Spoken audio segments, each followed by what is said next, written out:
anhu a'azzu syai'in, yang paling susah, yang paling mulia, maksudnya yang paling susah sesuatu di dunia adalah melakukan ikhlas. Kenapa? Wa kam ittahada, berapa banyak orang yang berijtihad, orang yang berjuang untuk menggugurkan riya, menghilangkan riya dari hatinya, maka seolah-olah riya itu akan tumbuh padanya atas bentuk yang lain.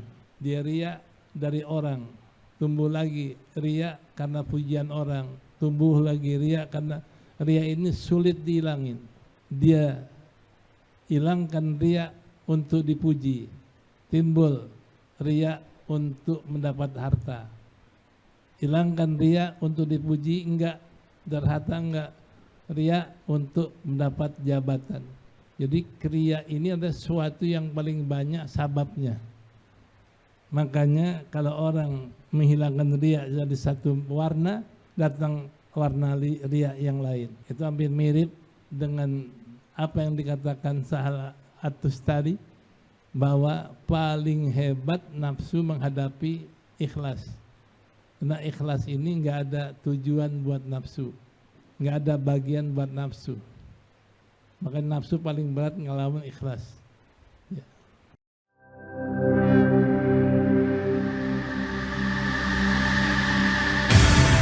Islamic Brotherhood Television. Bismillahirrahmanirrahim. Alhamdulillahi Rabbil Alamin. Wassalatu wassalamu ala sayyidina Muhammadin ashrafil anbiya'i wal mursalin wa ala alihi wa sahbihi ajma'in.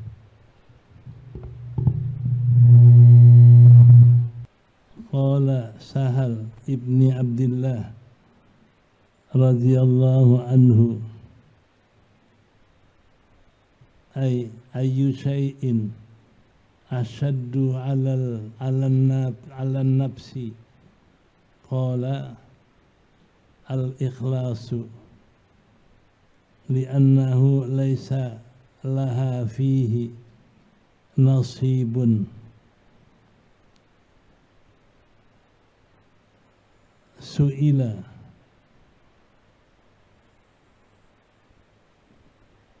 Sahal ibnu Su'ila ditanya, Sahal bin Abdillah radhiyallahu anhu, ayyu syai'in asaddu 'alan nafsi, sesuatu apa yang terlebih hebat atas hawa nafsu? Qala al-ikhlasu,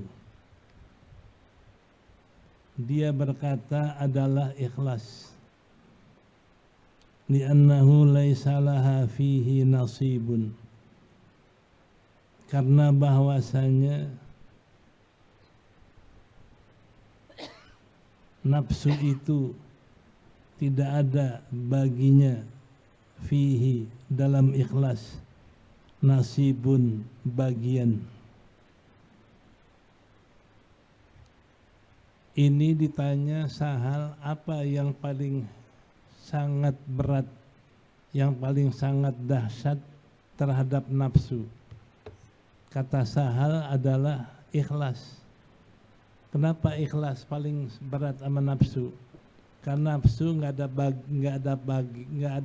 dapat bagian apa-apa dari ikhlas. Kalau orang ikhlas karena Allah, nggak ada karena nafsu, nggak ada karena dunia, nggak ada karena bagian dirinya, semua ikhlas itu buat Allah. Makanya paling berat terhadap hawa nafsu adalah ikhlas. Ya. Kata dia bahwasanya li'annaha, karena bahwasanya nafsu laisalaha, tidak ada bagi nafsu dalam keikhlasan nasibun, bagian apapun. Nafsu nggak dapat apa-apa dengan ikhlas. Ya. Makanya paling berat ikhlas adalah nafsu. Paling berat adalah bagi nafsu ikhlas. Jadi kalau orang ikhlas semuanya buat Allah, tujuannya buat Allah, nggak ada buat nafsu. Nah, di situ nafsu paling berat kalau ngerjain ikhlas. Qala Yusuf ibnu Husain radhiyallahu anhu, a'azzu syai'in fid dunya al-ikhlasu wa kam ijtahada fi isqatir riya'i an qalbi faka'annahu yambutu fihi ala launin akhara. Dan berkata Yusuf bin Abdullah radhiyallahu anhu, ayu syai'in anhu a'azzu syai'in, yang paling susah, yang paling mulia, maksudnya yang paling susah sesuatu di dunia adalah melakukan ikhlas. Paling sulit melakukan suatu ikhlas. Kenapa? Wa kam ittahada. Berapa banyak orang yang berijtihad, orang yang berjuang untuk menggugurkan riya, menghilangkan riya dari hatinya. Faka'annahu, maka seolah-olah riya itu akan tumbuh padanya atas bentuk yang lain. Dia riya dari orang, tumbuh lagi riya karena pujian orang, tumbuh lagi riya karena riya ini sulit dihilangin. Dia hilangkan riya untuk dipuji, timbul riya untuk mendapat harta.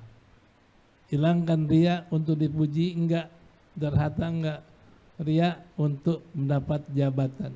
Jadi riya ini adalah sesuatu yang paling banyak sababnya. Makanya kalau orang menghilangkan riya dari satu warna, datang warna riya yang lain. Makanya kata Yusuf, paling sulit menghilangkan sesuatu dari nafsu adalah riya. Itu hampir mirip dengan apa yang dikatakan Sahal At-Tustari, bahwa paling hebat nafsu menghadapi ikhlas. Karena ikhlas ini nggak ada tujuan buat nafsu, nggak ada bagian buat nafsu. Makanya nafsu paling berat ngelawan ikhlas. Ya. Qala Syekh Abu Talib Al-Makki radhiyallahu anhu, wal ikhlasu indal mukhlisina ikhrajul khuluqi an muamalatil khaliqi. Ikhrajul khalqi, bukan khuluq, ikhrajul khalqi an muamalatil khaliqi wa awalul khalqi an nafsu wal ikhlasu indal muhibbina alla ya'mala amalan li ajli nafsi wa illa dakhala alaihi mutabaqatul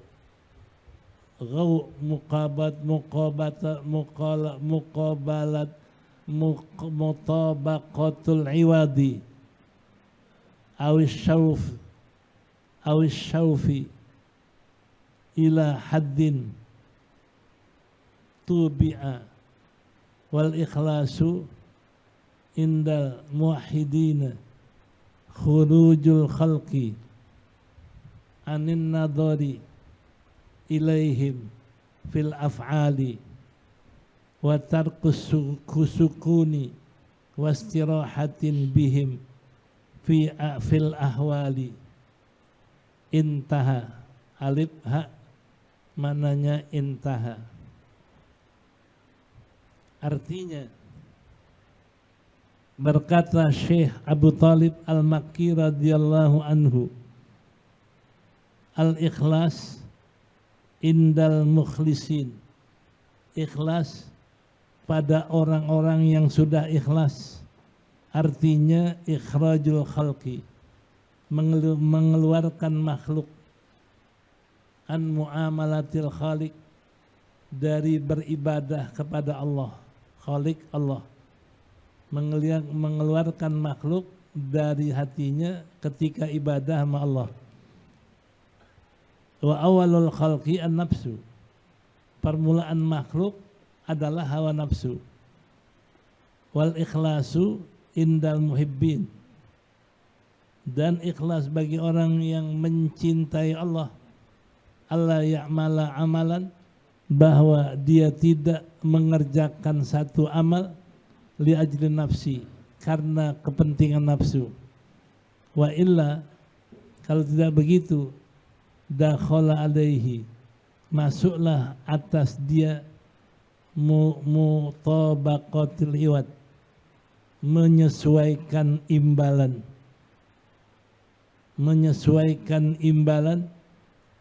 wa tasawufu ila haddin, dan ingin syawafa, dan mengingini kepada bagian tabiat.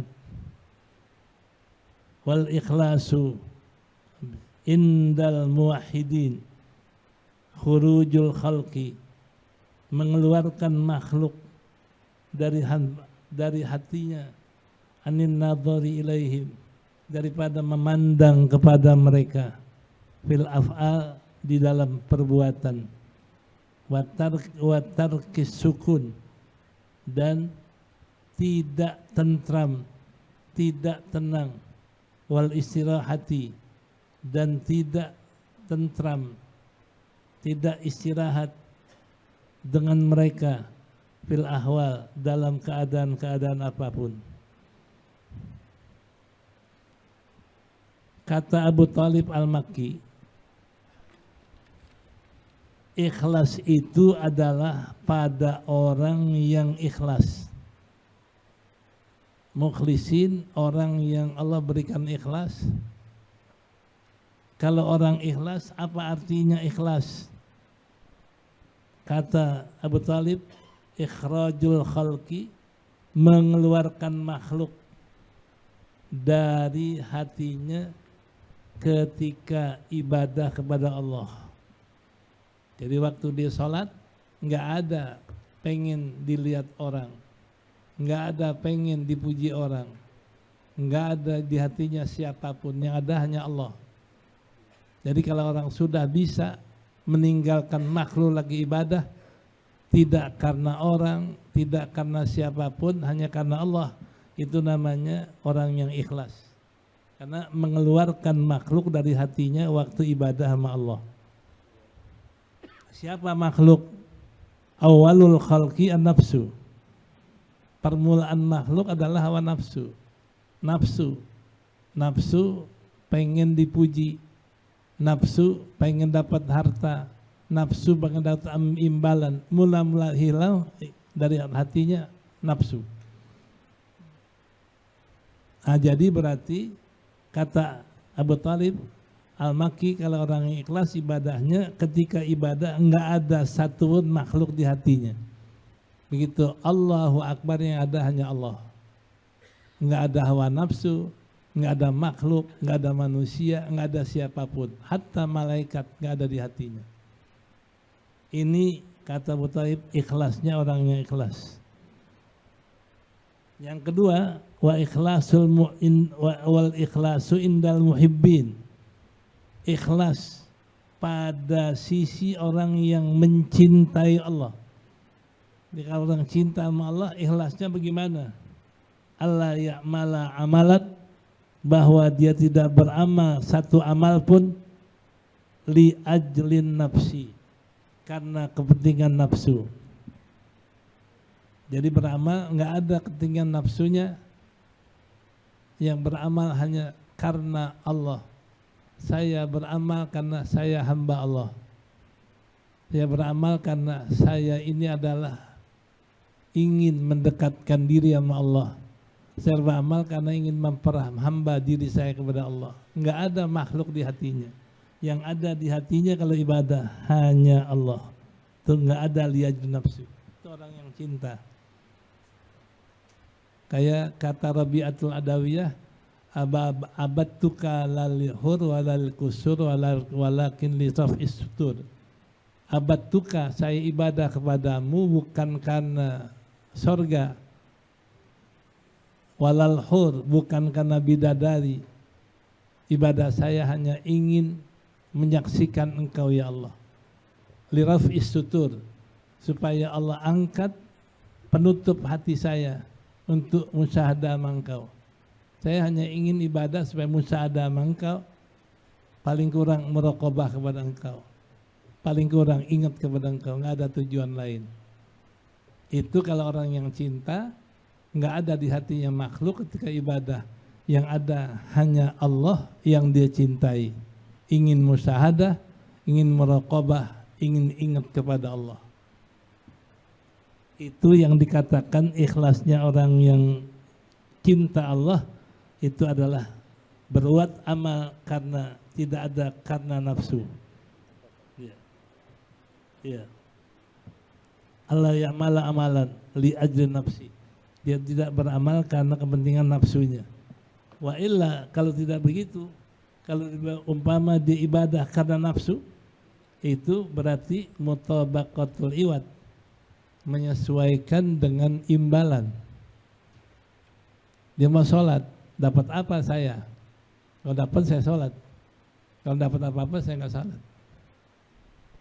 Kalau kata orang Jawa, wani piro, berani berapa bayar saya. Nah ini namanya ngarep imbalan. Nggak ada keinginan itu. Kalau orang yang cinta Allah, nggak ada ingin itu. Dia hanya ingin musyahadah sama Allah. Dia ingin meraqabah sama Allah. Dia hanya ingin ingat Allah. Nggak ada kepada makhluk. Nggak ada wani piro, nggak ada. Wat tasawufu ila haddi tab'in, dan juga tasawuf berkeinginan, syawafa yusafi, berkeinginan kepada bagian tabiatnya. Tabiat dia apa? Suka harta, ibadah karena pengen harta. Tabiat dia apa? Suka pangkat, ibadah karena pengen pangkat. Tabiat dia apa? Suka perempuan, ibadah karena pengen perempuan. Jadi nggak ada ibadah karena ikutin tabiat yang dia mau. Semata-mata karena Allah. Nah, wal ikhlasu indal muwahhidin. Nah ini. Tadi muhibbin. Ikhlas pada pendapat pada orang yang mengesahkan Allah. Nih. Kalau orang yang percaya nggak ada Tuhan melainkan Allah, kalau orang yang selalu dia meraqabah kepada keesaan Allah, musyahadah dan Allah, itu namanya muwahhidin. Karena ada di antara sufi yang nggak ada sembahyang, nggak ada taat, hanya dia tafakur dengan keesaan Allah. Nih. Dia hanya tafakur Allah Maha Esa, Allah Maha Fardun, tidak ada tunggal, nggak ada tandingan. Dia hanya musyahadah dan dia meraqabah kepada keesaan Allah. Ini muwahhidin. Nah, kalau ikhlas muwahhidin itu adalah khurujul khalqi an nadhari anin nadhari ilaihim fil amal. Tidak ada makhluk di hatinya daripada dilihat kepada mereka dalam beramal. Nggak ada dia lagi sembahyang biar dilihat orang, nggak ada sum'ah barang dikit. Kalau dia sholat biar dipuji orang, biar dikasih imbalan orang, nggak ada perhatiannya kepada orang. Iya. Wa tarkis sukun, dan tidak tenang. Oh saya tenang dekat pejabat, saya senang, saya tenang dekat orang kaya. Nggak ada ketenangan dekat siapapun, nggak tenang. Dia hanya tenang dekat Allah. Nggak ada ketenangan dekat makhluk. Dia malah kalau dekat makhluk gelisah dia. Kalau orang yang muwahhidin dekat makhluk gelisah, pengennya dekat Allah terus. Dekat makhluk gelisah dia. Wahsun indal khalqi, gelisah ketika dia mendekatkan orang. Kalau kita kan demen rame-rame, dengan konten. Kalau orang muwahhidin nggak, lebih suka dia sendiri untuk tauhid kepada Allah. Enggak suka, enggak tenang dengan orang. Wal istirahati bihim fil ahwal, dan tidak pernah istirahat, enggak pernah tentam hatinya dalam keadaan apapun terhadap makhluk. Nih, kalau bahasa kita, siapapun presiden saya nggak tenang, siapapun gubernur saya nggak tenang. Tenang saya hanya kalau saya dekat sama Allah. Kita, oh dia gubernur dia, saya tenang, presiden dia tenang. Nggak ada ketenangan kalau orang muwahhid kepada makhluk, siapapun makhluknya. Nah ini yang namanya muwahhidin, mengesahkan Allah. Ini kata Abu Thalib Al-Makki. Nah, jadi ikhlas orang yang mukhlisin ketika ibadah nggak ada makhluk di hatinya. Ikhlas orang yang muwahhidin ketika ibadah tidak pernah ingat kepada makhluk dan mengharap dari makhluk. Nah, ibadah ikhlasnya orang muhibbin adalah orang yang hanya pengen ketemu Allah, nggak pengen ketemu yang lain. Abadtuka lalil hur walalil kusur walakin raf'is sutur. Saya ibadah kepada engkau bukan karena bidadari, bukan karena sorga istananya, bukan karena kenikmatan sorga, tapi karena pengen diangkat hijab saya dengan engkau ya Allah. Jika hatinya enggak terhijab. Karena kalau orang yang model begini, ingat dunia hijab, ingat harta ingat pujian hijab. Dia nggak mau dihijab, maunya hanya lihat Allah saja, yang namanya musyahadah, muraqabah, paling kurang zikrullah, ingat Allah. Nah inilah ukuran ikhlas menurut Abu Thalib Al-Makki. Wallahu a'lam bishawab.